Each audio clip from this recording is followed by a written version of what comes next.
This episode of Inside the Castle was recorded in front of a live studio audience.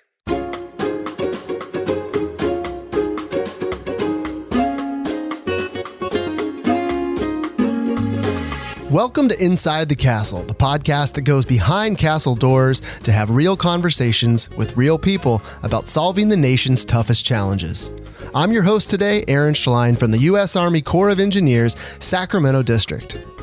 Today's episode of Inside the Castle is part of a series focused on career development within the Army Corps of Engineers.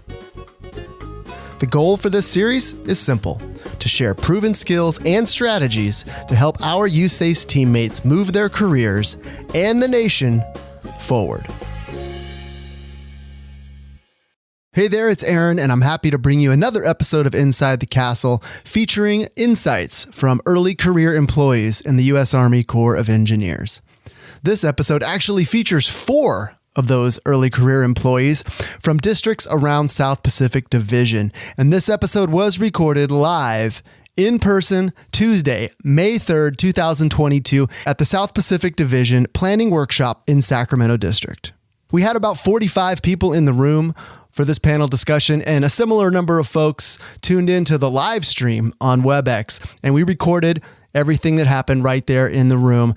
And because we were working without a safety net, those technical glitches did get the best of us in the very beginning, but only for a very brief couple of minutes. The first couple of minutes of this recording, quite frankly, are not very good, but things do improve very quickly. If you can make it to that about 2-minute mark, things improve for the rest of the episode. So I really hope you enjoy this. Like I said, this was recorded live in front of an audience with real people at our South Pacific Division Planning Workshop held right here in my hometown at the Sacramento District. Really hope you enjoy this one.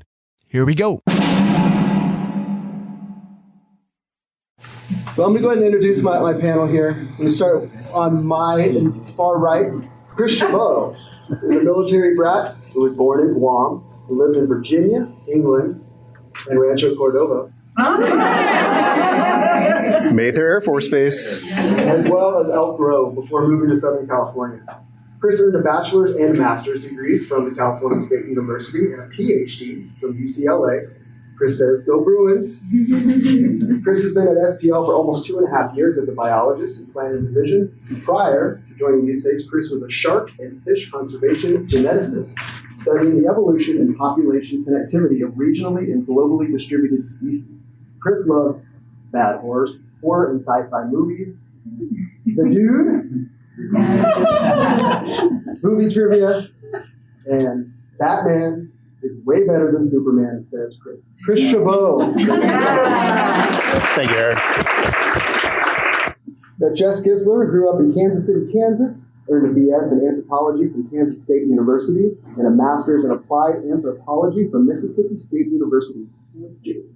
Jess worked as an archaeologist for the Forest Service for 10 years before starting with the Albuquerque District of USACE nearly 3 years ago. Jess enjoys reading, pub, trivia, and travel. Jess Gisler, welcome. Nicky Schleeter, right here from SPK, my home district.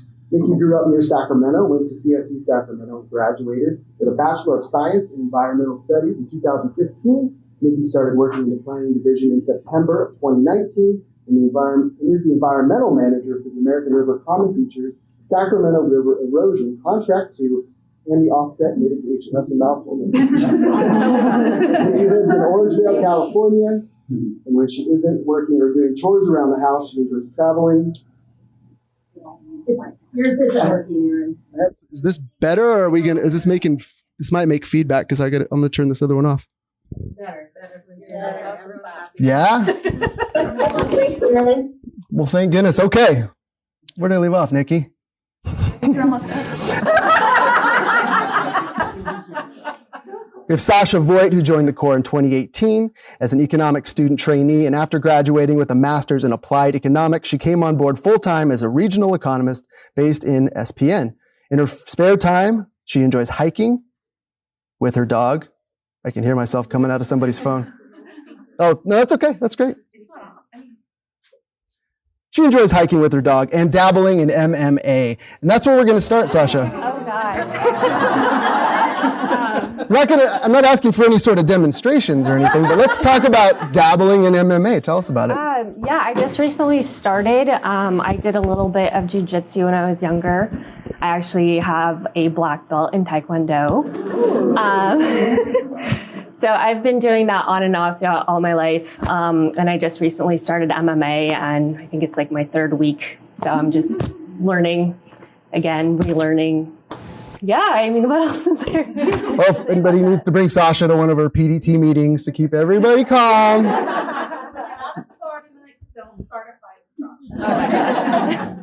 Right. So let's dig into some of the meatier questions here. And these are really get at the heart of what I would like to get out of this panel, and hopefully everyone in the room, regardless of where you are on the career spectrum. But I want to start with you guys. I want to talk about your expectations. And I want to start with you, Chris. When you joined the Corps of Engineers, what were your expectations when you started for the type of career that you might be getting yourself into? And how have those expectations changed over time? So my expectations, I was recruited actively actually by my best friend. I was told that I was going to be busy. I was told that I was going to be dealing with bureaucracy. And I also had this thought that I'm a conservation geneticist. So for a big part for me was actually conserving species. And all my research was on threatened and endangered sharks and ray fin fishes. And so that was a really big deal. And so this person convinced me that, we can do this at the Corps. We can actually protect things and work with other agencies. Cool. Realization, yes, I am very busy. The bureaucracy is way more than I ever expected. So, I mean, I didn't realize. Sorry, Chris, we're out of time. We got to move along. So this was all basically the idea was that it does take a village. You have to work with so many people. And I didn't realize you had to go through so many levels to actually even just get a form signed. And that was quite an eye-opening experience. As far as the conservation side of it, don't really feel as much like we're conserving in the sense I was thinking. It's more of doing what we can do to minimize the impacts of these species, which is also, I think, very important. Awesome. Well, thank you. I don't want to leave Sasha waiting any longer. Answer the next question. Answer the same question, rather. We started with the Corps a few years ago as a student trainee. What were you expecting when you came in? How did you get plugged into that job in the first place? And what were your expectations coming in? One day I was looking at usajobs.gov and I saw the application. So I applied and I got it. Honestly, I didn't have that many expectations, or I didn't know what to expect because I was just out of college. It was my first job. I really wasn't sure what it would be like, but I did think there was going to be a lot of red tape, which there is. But overall, it's been a great learning opportunity. That's also kind of what I expected. I expected not to know a lot of things that the Corps did. And over time, working with my mentors, working with my supervisor kind of helped guide me in the right directions. And so it's exceeded all my expectations thus far. Well, there's enough red tape to cover this table here. Moving on to Nicky. Expectations coming into the job. So very similar to Sasha, this is my first professional job. I had no idea what to expect from working in a Cubaland, from being in a gigantic building in downtown where my mom refused to go because she had to drive on the freeway. But just coming in, being positive and taking every opportunity that I was given to learn. It's more similar to Chris. I had a friend and her mom worked for the Army Corps, and you like this environmental stuff? I told her, yes, I do. And she said, all right, let's go start introducing you to my supervisors. So I got really lucky in coming into the Corps. All right, let's move on to Jess with the same question. Then we'll mix it up a little bit. We're not just going to go round robin with the same questions. We're going to turn this into an actual discussion. Jess, this early expectations as a Corps employee. I think that similar to everyone else, I wasn't really sure what to expect when I started working with the Corps. I had a good friend who had worked with me at the Forest Service who had moved over to the Corps and encouraged me to apply for an opening. She talked about just what a wonderful work environment it was, and she thought that I would enjoy the project work. So I applied and got it, and it's very different from the Forest Service in a lot of ways. There's a lot more of a formal planning process than the Forest Service has. But I definitely appreciated that. It's been wonderful to get to work on such big teams. Let's turn out to our audience here with a question because Nicky and Jess, you both talked about sort of hearing through the grapevine, if you will, about the Corps. Folks in the audience, going back to the beginning of your career, whenever that was, put your hand up if you specifically targeted the Corps of Engineers as a place to work. I'd say a third of the room, roughly. So coming in, we talk about supervisors. You touched on supervisors a little bit. As a first-line supervisor now, I'm very interested in the answers to these questions. And Sasha, I want to start with you since I'm apparently going to be your supervisor pretty soon. But you didn't. When you first started with the Corps, what were your expectations of your supervisor and how those expectations evolved over time? I guess I expected daily check-ins, which seems like a lot right now. But maybe like weekly check-ins. Like I said, I didn't have that many expectations to begin with. But what I really enjoyed my supervisor doing was teaching me on the job. His door was always open for me with any questions that I had. I could always just come in and talk to him about whatever project I was working on. And that proved to be a really efficient way to kind of get on top of that learning curve. Open up to the three of you. Any similar or very different expectations? Sasha was looking for the daily check-ins, for example. Is that a similar type of expectation, or do you have something different when it came to your development or how you expected your supervisor to engage with you on a day-to-day basis as you were first coming up? So I had the unique opportunity to work in a different division before coming into planning, and I really interviewed her staff. I wanted to know who my first line supervisor was, and I wanted to know that her staff were happy and safe working for her. I came from a boss who was very kind and also sometimes a little reactionary. I wanted somebody that had a little more level head. And I've not been disappointed. I'm very pleased with my transition. Any other thoughts on just supervisors in general? What can supervisors, what can people like me and people like Sarah and Aaron and Kim and Alicia, what can we learn about how to best recruit and develop people in the early stages of their career? Anything to add, Chris or Jess? I think for me, I just was really expecting my supervisor to be a guiding hand, to be able to share their experience, to make my transition, because going from an academic world to the Corps was jarring, to be able to support me and help me be productive and feel integrated into the team. My supervisor did that very well, so that wasn't an issue. I think I did expect consistent interaction, but COVID hit. It's been different for everybody. And so I don't think I really have a really good grounded idea as to how that should play out. But I do have to think that, Tiffany, my ERB chief, and Haley and Chris Solik, I bug them all the time. So there's no issue with that. It's a very nice teamwork. You mentioned COVID, of course, which we're, two plus, a little bit. Yeah, March 13th, 2020 is when we all went home. So simple math would say that the majority of the 4 of your careers have been spent during maximum telework. Is that fair to say? So talk to me about relationship building, not just with your supervisors and mentors, but just your colleagues in general. How has the pandemic and just the general overwhelming nature of starting with the Corps, how has that impacted your ability to connect with the fellow human beings that you work with? I'll start with you, Nicky. I feel like it really helped having my supervisor pull all of us into a meeting and share cameras. Also, I don't hesitate to ask anybody dumb questions. If your light is green, I'm going to hit you up on Teams and I'm going to ask my dumb question, because sometimes our guidance documents are so thick and I don't know where to start all the time. So even if I can just get a reference number from somebody to start digging in, I'm going to ask. So I didn't have quite the same struggle. I had about the first maybe 6 months in person to get to know faces, which I'm sure also helped. Well, not everybody is as assertive as you, Nicky, it sounds like. What advice would you give to someone who is less likely to just pick up the phone and call that person that they might not quite feel comfortable with yet, even if their light's green? You're not in a box. You don't have to do it yourself.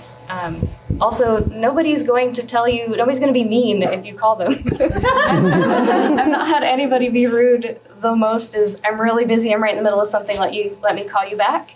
And usually they do. Usually. Any other challenges or experiences that you'd like to share about just general relationship building with your colleagues? as a new employee? Icebreakers are great. So yeah, I started in December. So you can imagine what that's like. Christmas party, retirement parties. So it was just party after party after party. I'm like, this core is the best. Right? I mean, it's just free food and just get to hobnob and meet everybody. People coming down. It was awesome. Ed DeMace and I would always joke. It's just like, well, Chris, it's not another party. I'm sorry. So it was a good thing. So that was actually really nice. But then the entire building just was evacuated. It was empty. December. It's Christmas. And so then I'm sitting there with Chris Solik, who was once again being there with me and taking care of me, plus a couple of other new hires. We had this whole building in downtown LA to ourselves. So there was a lot of interaction, which was nice. But then COVID hit. And so a big part of it, I think, for me building teams was, like you had said, reaching out to people. I mean, I've never been rebuffed. I kind of have that personality where I'm just going to ask anyway and go for it. And so it's been a very positive experience, and I would recommend that to anyone. What's the opposite of rebuffed? Is it buffed? So you're regularly you're buffed, not rebuffed. Many years ago. Well, I think we can all relate to that. For those of us, at least, who started our careers in the office, that first December when you don't have any leave yet, you're in the office by yourself. Yep. Had some great sunsets. Yeah, Chris, we hear you're the acting chief of planning today.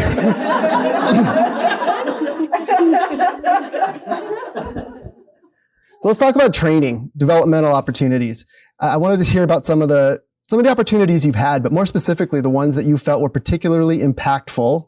Those you can feel free to call out specifically by name, individuals involved. But I also want to hear if you have any examples of stuff that maybe wasn't quite as productive or as impactful. And I also want you to name names on those too. Start with you, Jess. Some of the training, some of the programs, doesn't have to be formal training, just developmental opportunities you've had in the first few years that you felt were either particularly useful or not so useful. I guess I've had 2 prospect courses so far with the Corps, and I felt like those were a really good learning opportunity, but also kind of challenging since most of them were virtual. I think from that, I feel like the only other adult training that I've done is LDP1. That was a good experience. I actually did get to do that in person right before COVID hit. We read a book together and discussed the different chapters. I was a little bit disappointed in the book, to be honest. I hated the book. Leaders Eat Last, Simon Sinek. Yeah, out of 44 case studies of leadership in that book, 0 featured a woman. So I did not like that. Fair. Well, Simon Sinek, believe it or not, well, not really a Ripley's believe it or not question, but just coincidentally would be a better way to say it, was the first guest on the Inside the Castle podcast, and how the whole podcast came to be. They did I think it was a virtual engagement, and they got him to speak, and they interviewed him, and they published it. And that was the genesis of the podcast. So I say all that to say we have a connection. I think we need to have a conversation with Mr. Sinek. He's the start with why guy, isn't he? So yeah, start with why we need more women in that book. Developmental opportunities. And it can be as simple as day to day. Things like just how to do your job, how to handle the technology in your life. In particular programs in your home districts, in your home planning divisions that were particularly useful or not useful. Let's go to you, Nicky. So we had a lot of the overhead training. Switching to planning is very different than being in regulatory, and we had a lot of the big picture, overarching plan formulation trainings, but we didn't really have a lot of PED training. Army jargon alert. Army jargon alert. Army jargon alert. The abbreviation PED in Corps of Engineers speak stands for Pre-Construction Engineering and Design.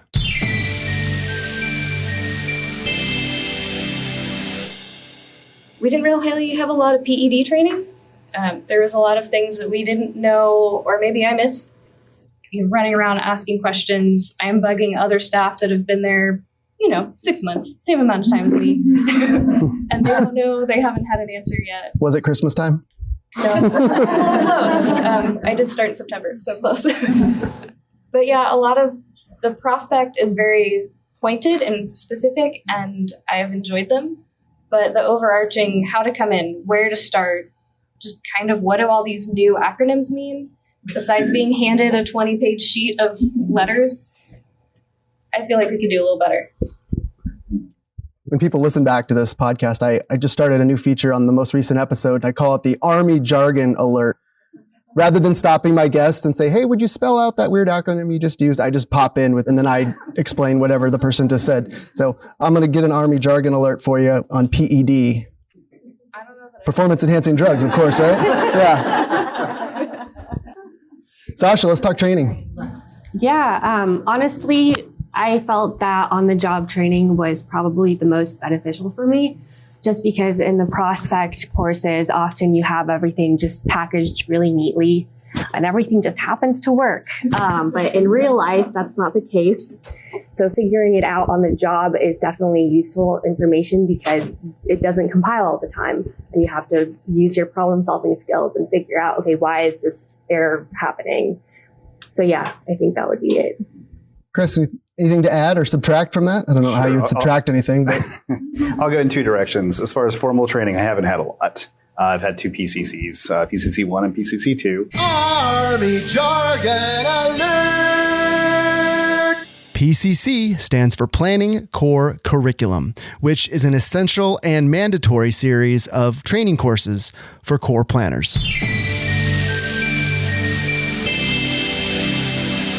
I've had two PCCs, PCC 1 and PCC 2. I think PCC 2 is, in theory, is a good course. For me, though, and the facilitators were great. They were definitely there and very helpful. The issue I had with that course was it was filled with acronyms. It was a lot very quickly, and it was all virtual because, once again, COVID. So, I'm not sure how it's supposed to work normally. But I think for a lot of my colleagues, I was fortunate to have been on a complicated feasibility project. So for me, a lot of the concepts were kind of crystallizing with that course. I at least had the experience. I think for a lot of my colleagues, they had no clue what we were talking about, what was going on. And I think that it just, the timing of it didn't seem right for that. I think that they should have the training before or be kind of integrated with both. Or like I said, I don't have an actual answer for you, but it just didn't seem to mesh. That was the issue. I think being on a PDT for a feasibility study, it's very eye-opening. It's like, hey, I went through all these steps. I know the vertical team. I get this now. So that was a big part of it. As far as personally development, I got to serve as a PM, interim PM for 2 months as a GS11 biologist. That was fun. I've done some cost engineering, which they've tried to recruit me. I never thought I would like cost engineering, so that was pretty cool. I've did an emergency deployment. Very eye-opening. So the Dixie Fire, I was up there for a FEMA mission. So that was really cool. So yeah, it's been some really good developmental opportunities. Any other deployments on the panel? Where'd you go, Sasha? I went to Chico. I think it was 2021 or 2020. Pretty recently. Pretty recent, yeah. So let's focus on just the two. You want to tell Sasha with you, and then we'll go back to Chris. How did that impact your development? Did it have any translation back to when you got back to real life post-deployment? I was definitely a little overwhelmed at first by the long hours. And I remember I had a lot of other work to do on the side, so I was just working for 15 hours a day. But it made me learn to, I guess, prioritize my work better. And that's something that I brought back to the district. Chris? I don't think it really affected my work more. It just kind of, once again, working with a different group of engineers, because you're dealing with a different team out on an emergency deployment, and being part of that team was a very eye-opening experience. I think for me, really what it did for me was it gave a lot of what I'm doing a lot of extra worth beyond what I'm doing at the district. It really gave a sense of pride. I was happy to do what I could do and integrate myself as much as I could into that process. And I want to do it more. Sasha, I just want to close the loop on the long hours. You referenced the long hours, and anyone who's done an emergency deployment likely knows, but tell us, what were those long hours you worked during your deployment? It was like 12 hours a day or something like that. How many days a week? 6. That's a lot of work. A lot of hiking, which I guess is good. But But you got a nice pair of boots out of the deal, I hope. I did. I'll follow up on that too, Aaron. I think for mine, it was basically starting at 6:30 in the morning, driving to the fire sites, doing NEPA evaluations of the sites. And then we would come back. We'd be working till almost 10 o'clock at night, almost every night. And it was writing reports to churn those out as quickly as possible to get them to FEMA so they could act on them. So it's a long hours and very intense. Intense and real rapid fire, pardon the pun. So I want to kind of put a line in the sand a little bit for the conversation. We spent the first little bit here talking about the past, about their experiences up to this point. I want to take a little break to see if there's any questions from the audience. We go all the way around. Anyone who wants to ask a question about the experiences of the panel during the first few years of their career. Kevin, I'm going to come to you and I'm going to hand you this microphone. Thanks. Kevin Harper, branch chief with the Environmental Resources branch at Sacramento and Planning Division. I've mentored a lot of people in different agencies because mentors have always been important to me. They're the ones that kind of got me to where I am today. My question to you all is, would it benefit the Corps to have something that's more formal in the sense of like having an ambassador or a mentor or a counselor that's assigned to every new person coming on? I find that we're kind of hit and miss, and I just wonder if we need a more formal program around that, because it's daunting to understand the policy and regs that we're all faced with every day and how they change each year. But just wanted to ask the panel that. Thanks. Thanks, Kevin. Nicky, start with you. I think mentorship really does need to be evaluated. I love the idea of a formal agreement, even if it's like, maybe you don't lose your job over it, but something to hold each other accountable along the way. I would love to see an LCC for mentorship. Army Jargon Alert! The abbreviation LCC stands for Labor Charge Code. It's what us Corps employees use to fill out our timesheets. Every hour that we work must be accounted for and charged to a labor charge code. And what Nicky is suggesting here is that every individual who is in the position to serve as a mentor will have an LCC assigned to them specifically for mentorship so that they can take the time to mentor junior employees without worrying about how they're going to fill up their timesheets.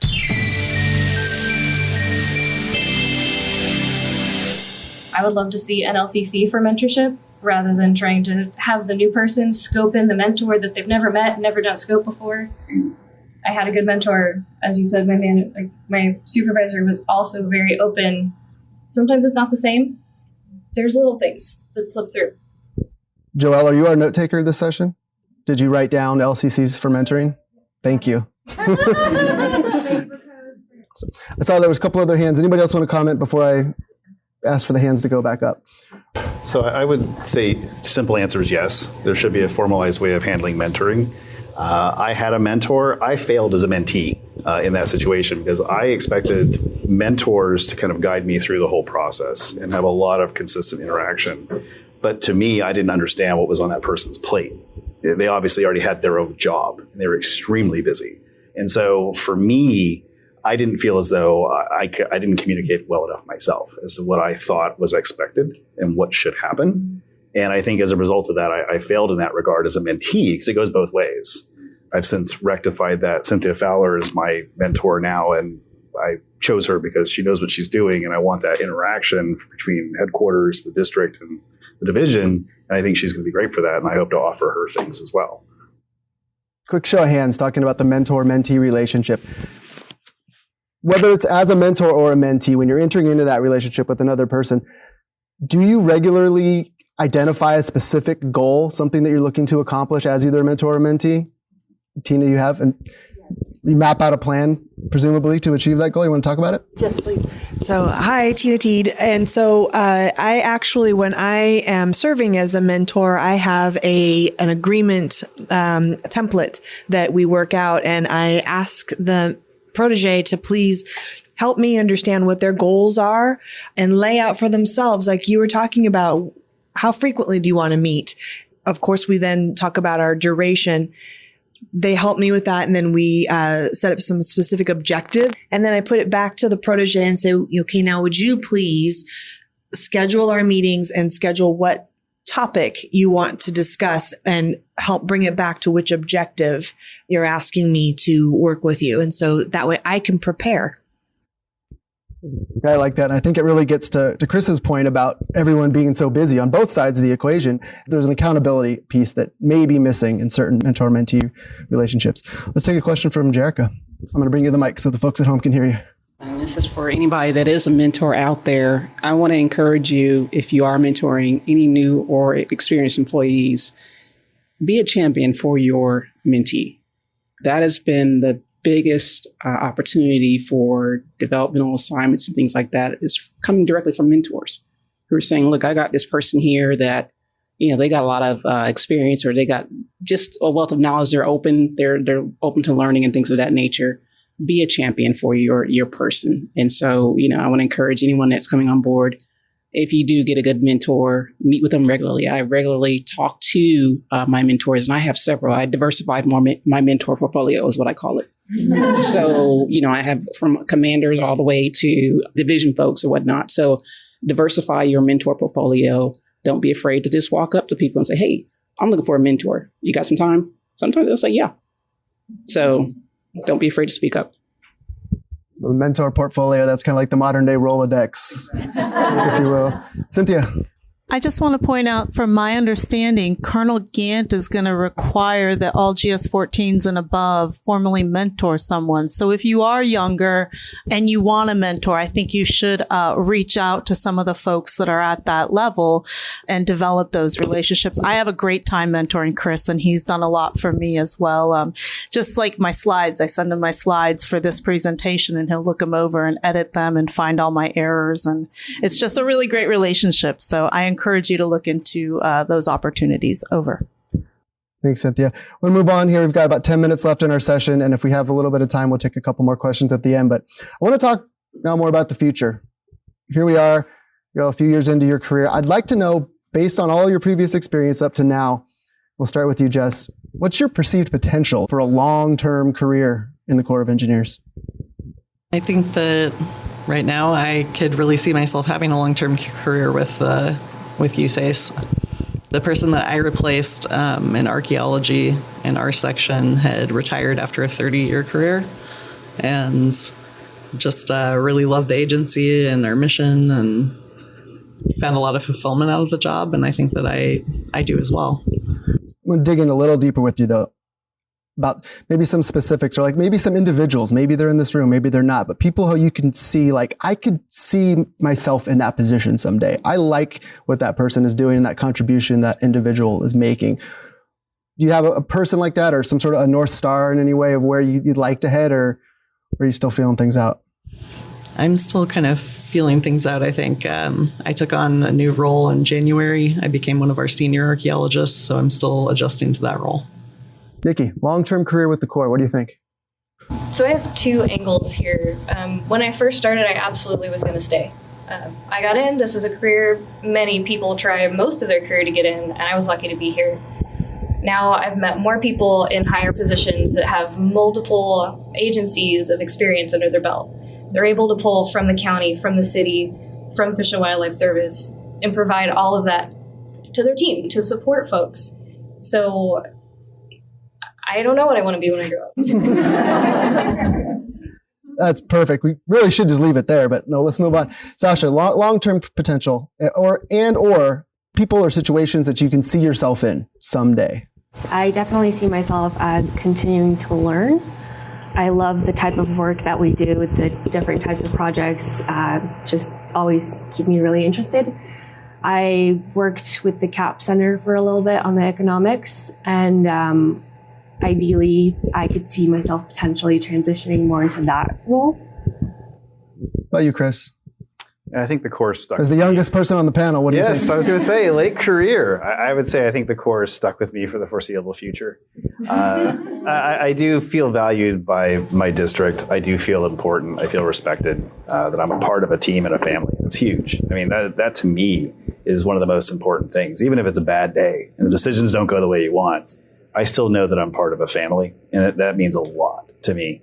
Long term, I would love to be a chief. I'm not going to say what level. But I mean, ultimately, I like leadership. I like to kind of help those who I can help. So it's the direction I would like to go. But it's still going to be nebulous. I don't know what I want to be when I grow up either. All right. Guys, last question. And here's kind of the context of it. Like what I'm doing right here, right now, interviewing this panel, doing all the audio visual for this workshop, hosting a monthly podcast. Those are just things that I really like to do. It's a chance to use some of the experience and skills that I've picked up in other areas of my life. And I get to actually get paid for it and incorporate it into my day job, which to me, I still kind of pinch myself that I get to be an economic section chief and a podcast host at the same time. The reason I bring that up is because I want to ask you guys, do you have a skill or a talent or something that you don't currently get to use that isn't part of your job description, but you would like for it to be? Black belt. I guess I'll go. Ideally, I'd love to use my foreign language skills. I haven't really found an opportunity to do that on the job quite yet. That may be in the future. Sometime. Awesome. What are you doing to let people know that you have those skills? It's just written on my resume. But I don't know, maybe I should state that more often. What languages? French and Russian. So you can pronounce precisely. Yeah.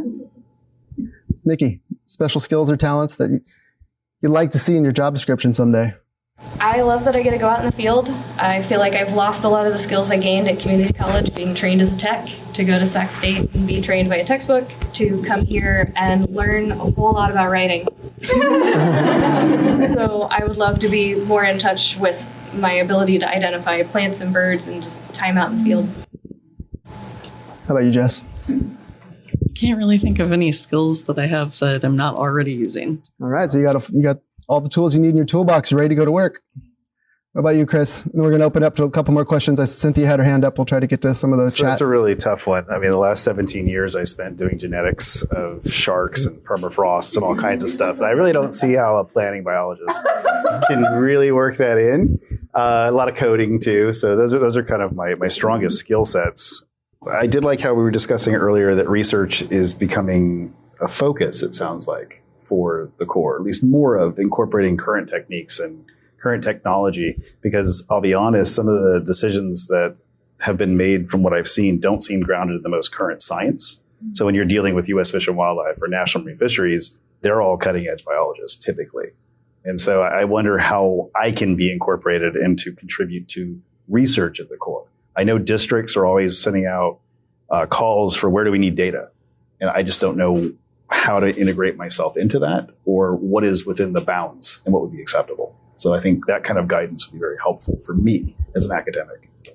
Well, that's awesome. I can say that although he's not a biologist, one of our very own research rock stars is sitting about 8 feet away from you. Ricky Oski right here from SPK works in my section. He's regularly dazzles me with his ability to just dive in and pull out the data we need to do amazing things. Ricky Oski, ladies and gentlemen, not on the panel. All right, so I'm going to draw it there. I hope we got a couple minutes left. Cynthia, I'll go over to you if you got any questions for us. Yeah, there's one that just came out of the chat. And there's a lot of discussion on the chat, but I think this is a good question. It's from Ellie Chung. And she writes, as someone who is just starting their second week at the Corps, it is very comforting to hear uncertainty with expectations and being overwhelmed is normal. For the panel, about how long did it take for you to feel like less of a newcomer and more of a contributing team member? Ooh. Let's go with Chris. Have I hit that point yet? TBD? You're right. No, I think that, like I said before, just feeling like a part of a family, being a part of a group is very, very nice. And I've been on PDTs, and especially with this feasibility project, and I just sit there dumb as a rock saying, I don't get this. I don't know this term. I don't know this acronym. And for me, just asking that question, everyone's always been great. They've always answered my questions. They've explained policy to me, even when it didn't make sense. And so that's always been nice. And I've had that experience across all my projects. I think that's it. Do I feel like an imposter? I don't think so. I think I fit in at this point, but I still have a lot to learn. How's the imposter syndrome down on this end of the table? And this is an honest question. Do you feel like you belong? Do you feel like you're there? Or do you feel like you're still climbing uphill, trying to work your way into the group with the cool kids? Because we're the cool kids. No, it's real. Even though I can hold my own in a meeting and quote the BO back at people. Army jargon alert! In this installment of the Army Jargon Alert, we're going to talk about the BO. PU. Yep, that's what I think about when I hear BO. But in this case, BO stands for biological opinion. I can hold my own in a meeting and like quote the BO back at people when they're trying to push me further. Like, it's still real. It's still there. BO is gotta be my favorite Army acronym for the Army Jargon Alert. TNA is a close second, but BO is my favorite. We can cut that part out. Yes, absolutely. I'm a newbie. I'm not on the panel, but I'm a newbie, and I just want to like reframe that question a little bit for Ellen, and just say like being new and being an outsider at the Corps is a huge asset and value add to every single conversation. And so I think getting comfortable with not knowing and putting yourself out there, but like you have perspectives that people in the room do not have, and like we need that cross-pollination. So just like embolden yourself in that position. I love it. Round of applause for that. Thanks, Ola. All right, well, Chris, you talked about being part of the family. It's my sincere hope, and I know it's the hope of all the organizers, that attending this workshop, participating over the course of this week will help us all feel like more part of a family, for better or worse.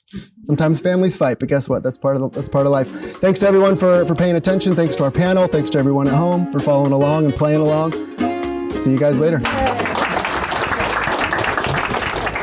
Thanks for tuning in to Inside the Castle. To provide your feedback or to let us know what you want to hear about next, email us at cw.infrastructure.team@usace.army.mil.